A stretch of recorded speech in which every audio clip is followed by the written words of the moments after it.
Hey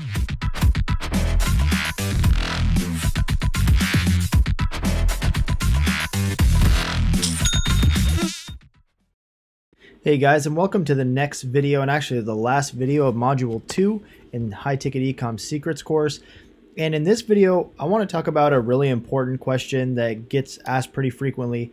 And that's about what is too much competition in a niche, because, you know, a lot of people get scared off inside of niches because they feel, you know, oh, my niche is too competitive. And I just wanted to talk a little bit about that with you guys. So first off, you know, we have to put ourselves in the mindset of, you know, just realize what size we are, you know, in the market as a whole. You know, how much do we plan to take up, right? We have to think that, you know, Amazon, a company like Amazon is a, you know, billion-dollar, multi-billion-dollar company, right? Like, these guys do so much volume that, you know, even if we're doing 7 figures in sales, we're just taking like the smallest sliver off the piece of a market to make 7 figures. So if an entire industry is, you know, it's a multi-billion-dollar industry, like, we only need to take a sliver to make $1 million in sales, to do $1 million in sales, you know. So it might seem like a big number, like, oh, it's, you know, it's a 7-figure business, right? It might seem like it's a large number, but in the grand scheme of things and how large the entire market is, you really only need to take a small piece to actually do very, very well. So just kind of take that mindset going forward of, you know, when you're thinking about competition, you know, there's plenty to go around. You know, there's enough for everyone to succeed. But with that being said, we also don't want to waste our time going into something that, you know, is way too competitive, right? Like, you obviously want to put your time in the best place that you possibly can.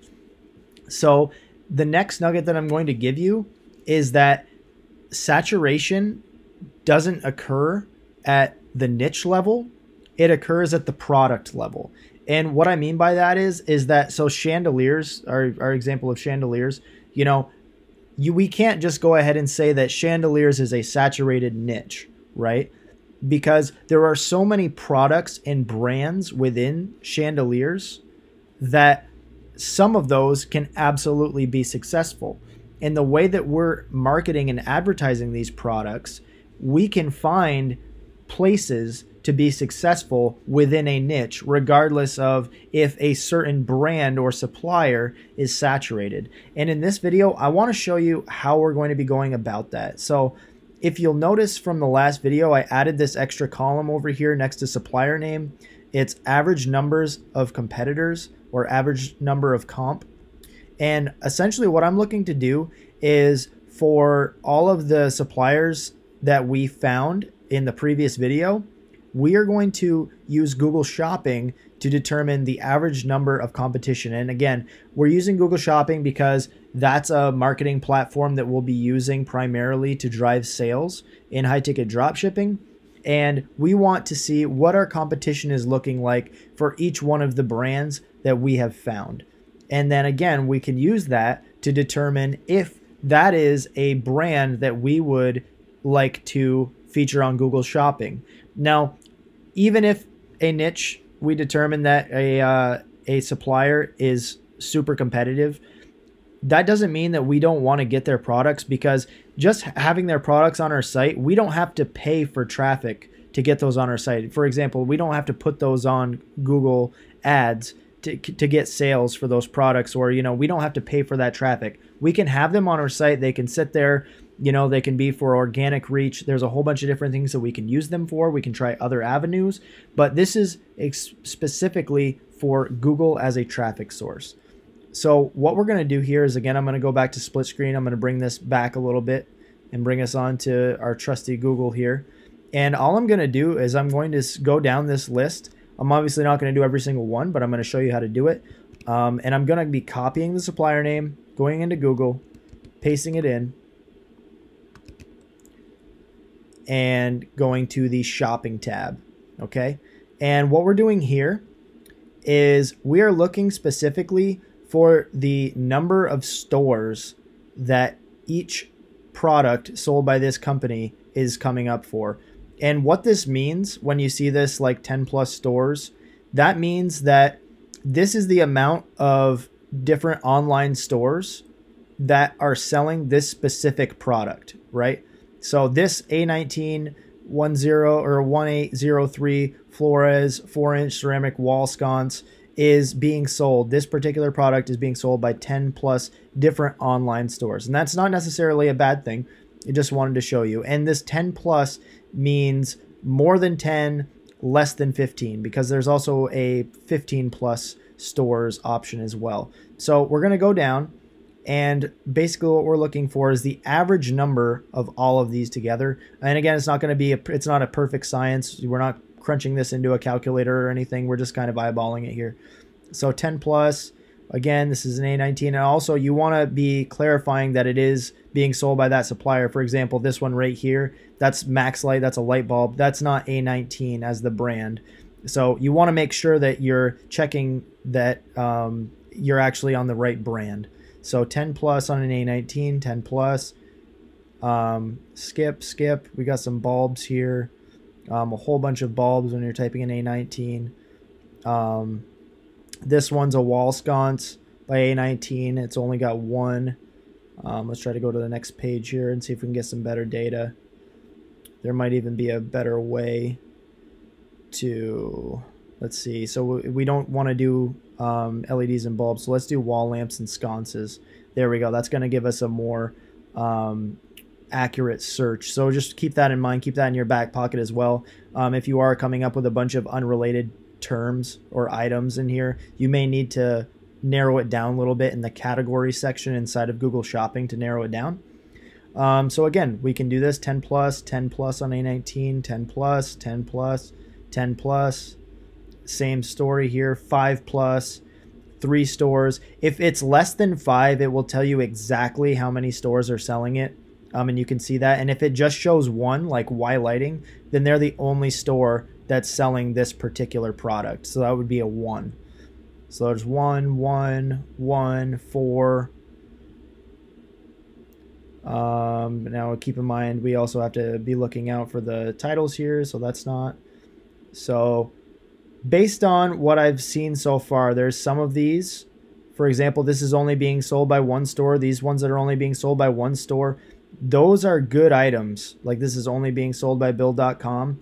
That's an example. That's very good because that means there's only 1 competitor for this particular product. And again, that's why I said it's not at a niche level. It's at a product level because, you know, there are going to be some products that may be sold by 25 plus stores, and that may not be a product that you want to get into.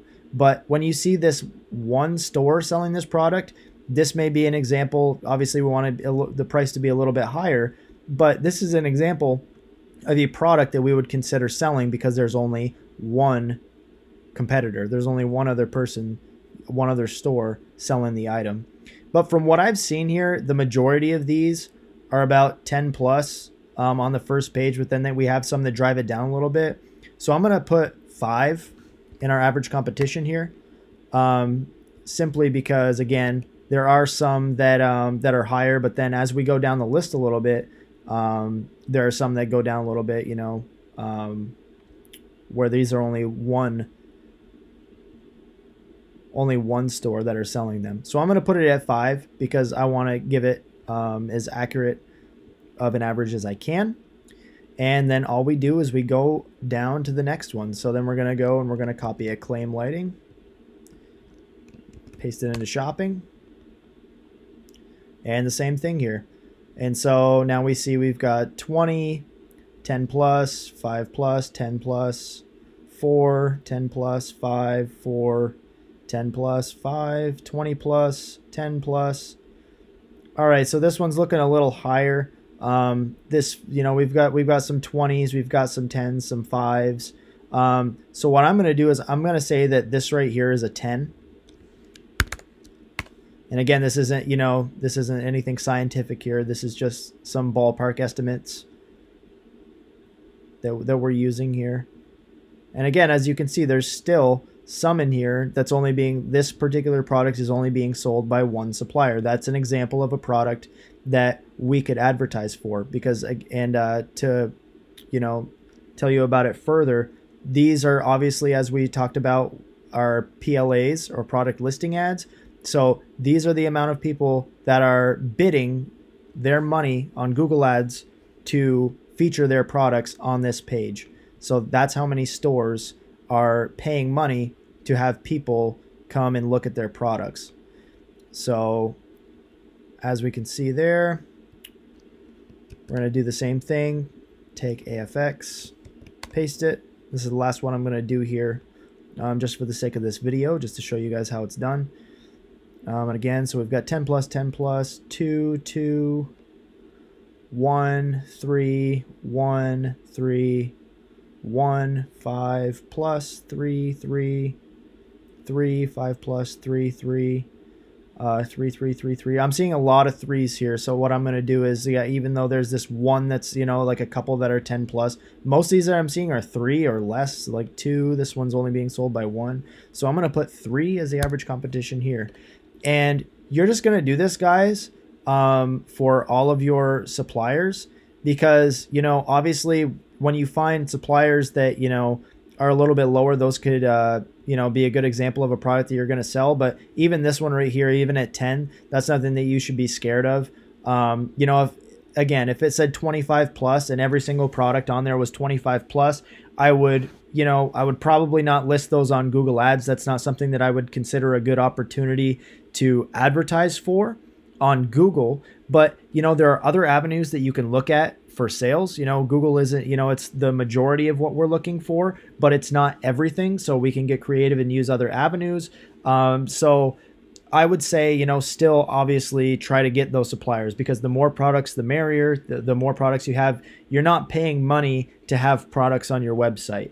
You pay money to have them advertised. So it's not hurting you in any way to go fill out an application and get the supplier onboarded, even if you don't advertise them on Google PLAs. But all right, guys, that's the end of this video. So go through, fill out your average number of competitors for all of your suppliers, and we'll see you in the next video.